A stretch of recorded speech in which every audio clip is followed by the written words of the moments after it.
সন্তান আছে, ওর কিন্তু পিতা হারানোর বয়সটা এখনো হয় নাই। আমারও কিন্তু বিধবা হওয়ার বয়স হয় নাই, কিন্তু আজ আমার পরিচয় আমি বিধবা। একটা মায়ের অনেকগুলো সন্তান থাকে, কিন্তু একটা সন্তানের কিন্তু পিতা একটাই হয়।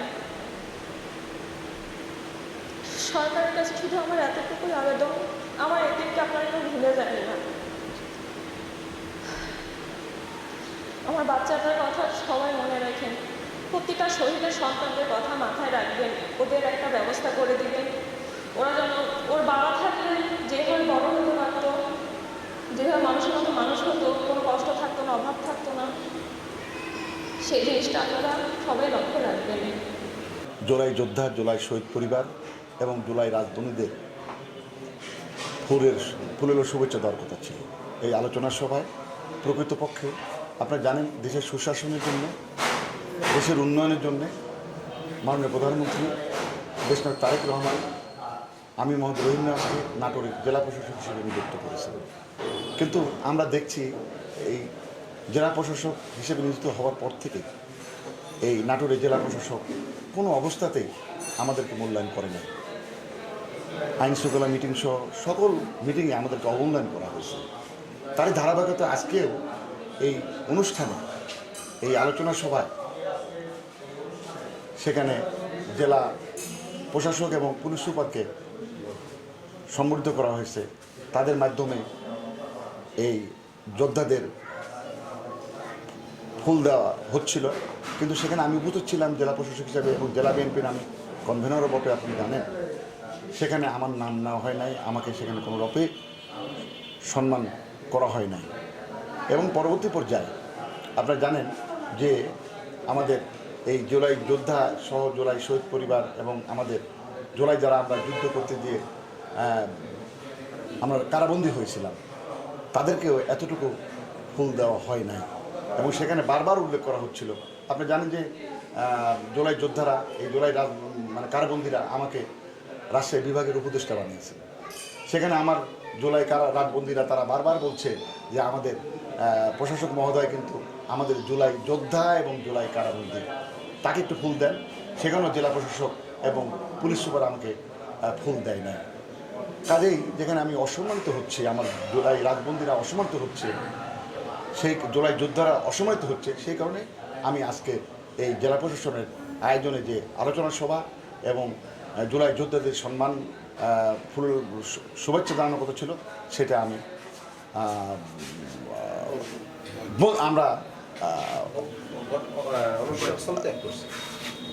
আমরা বয়কট করে অনুষ্ঠানস্থল আমরা ত্যাগ করছি। কেউ জানেই না যে আজকে জুলাই চেতনা আমাদের শিবগঞ্জের একটা অনুষ্ঠান রয়েছে। জুলাই ভাবতে হবে, তাই জুলাইয়ের পর থেকে যতগুলো সরকার আসছে, যতগুলো লোক আসছে, সকলেই জুলাইয়ের লোক। যদি সে ফ্যাসিবাদ হয়, তাদেরকে ঢেকে নেওয়ার দায়িত্ব আমার এবং আমাদের সকলের। তাদেরকে আমাদের ঢেকে নিয়ে আস্তে আস্তে তাদের নিয়ে কাজ করতে হবে।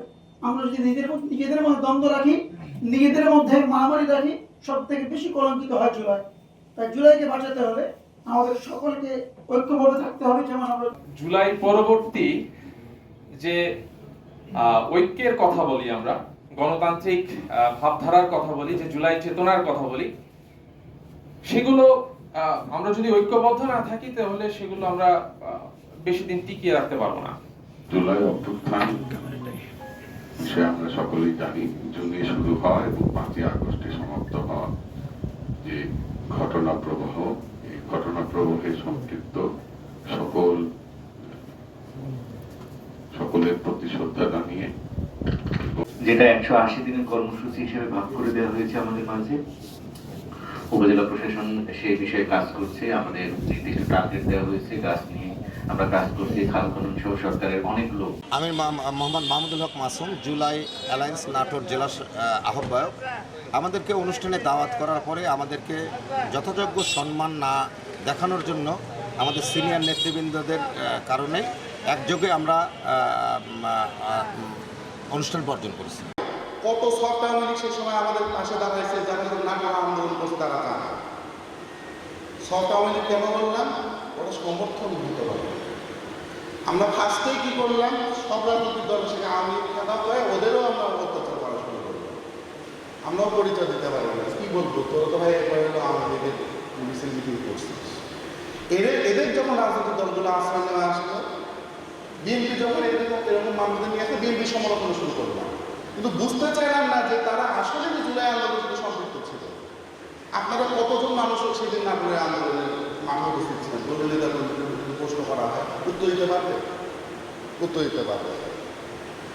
যারা সেদিন উপস্থিত হয়েছিল ওই আওয়ামী লীগের বিরুদ্ধে যে নিজ দলের বিরুদ্ধে যারা উপস্থিত হয়েছে তারা কিন্তু সবচেয়ে বড় সাহস। এরা কিন্তু আওয়ামী লীগ প্রতিষ্ঠা করতে পারছে, বলতে চাচ্ছে কিছু সব আওয়ামী লীগ এরকম ছিল কি, তাদের যখন আমরা আগায় নিলাম না তারা পিছিয়ে চলে গেল। বিভিন্ন দলে এরকম যারা ছিল তাদের খুঁজে বের করা জরুরি। আর যদি বিএনপির কোনো বড় নেতা কর্মীকে জিজ্ঞাসা করতে না করে সবচেয়ে বেশি সবার প্রকাশ্যে কে বলেছিল যে আমাদের অধিকার আদায় করেছিল, সে ছেলেকে ছিল কিনা, সে ছেলে মনে আজকে উপস্থিত হয় না এখানে। লজ্জা। সোহান ছাত্র দল করে বেড়া, সে ছোটবেলাতে মাথায় ব্যান্ডেজ, সে বলে যাচ্ছে যে আমি আমার অধিকার আদায় করেছি, আমাকে কয়জন বুকে পাঠা, আমারও তো বুকে পাঠা হয় না। কোভিডের যে রক্ত আমাদের গায়ে লেগে আসে, এটা আমরা কেউ বুঝতে পারি না যে শহীদগুলো যে জীবন দিয়েছে দেশের জন্য, শুধু হাসিনাকে তাড়ানোর জন্য জীবন দেয়নি, ফ্যাসিবাদী কাঠামো, দেশের সিস্টেম পরিবর্তন, এটার জন্যই আমাদের কিন্তু এই শহীদ ভাইরা জীবন দিয়েছেন। আমরা যদি এই জুলাইকে ধারণ করে আগামী শহীদের যে জীবনের মূল্য না দিতে পারি, এই শহীদ ভাইরা কিন্তু আমাদেরকে প্রশ্ন করবে সারা জীবন যে আমরা দেশের যে পরিবর্তনের স্বপ্ন দেখে ভবিষ্যৎ, নিজের জীবনের ভবিষ্যৎ আপনাদের হাতে দিয়ে গেলাম, আপনারা আসলে কি করলেন আমাদের জন্য? আপনারা কি এই শহীদের রক্তের শুধু এই সামান্য কিছু টাকা দিয়ে জীবনের মূল্য দিতে পারবেন? জুলাই আন্দোলন দেখেন নাই, গার্মেন্টস শ্রমিক থেকে শুরু করে আমার 35 জন রিক্সাওয়ালা শহীদ হয়েছে। এই আন্দোলনটা গণমানুষের আন্দোলন, এটা কোনো ব্যক্তির না, কোনো রাজনৈতিক দলের না, কারো না। অথচ 5ই আগস্টের পরে আমরা কি করতেছি? আমরা চাঁদাবাজ এখন পর্যন্ত ছাড়তে পারি নাই। আমরা মানুষের কাছ থেকে মানুষের সুযোগ সুবিধা নেওয়ার উচিতকে আমরা টাকা পয়সা নেই। আমরা হাটে বাজারে সন্ত্রাস করে বেড়াচ্ছি। কেন ভাই? হাসিনাকে কি আমরা তারাইছি সবাই ঐক্যবদ্ধ হয়ে এই চাঁদাবাজ সন্ত্রাসের আবার রাজত্ব কায়েম করার জন্য? ইত্যাদির মাধ্যমে এই আন্দোলনের প্রেক্ষাপটটা আমাদের তৈরি হয়েছে।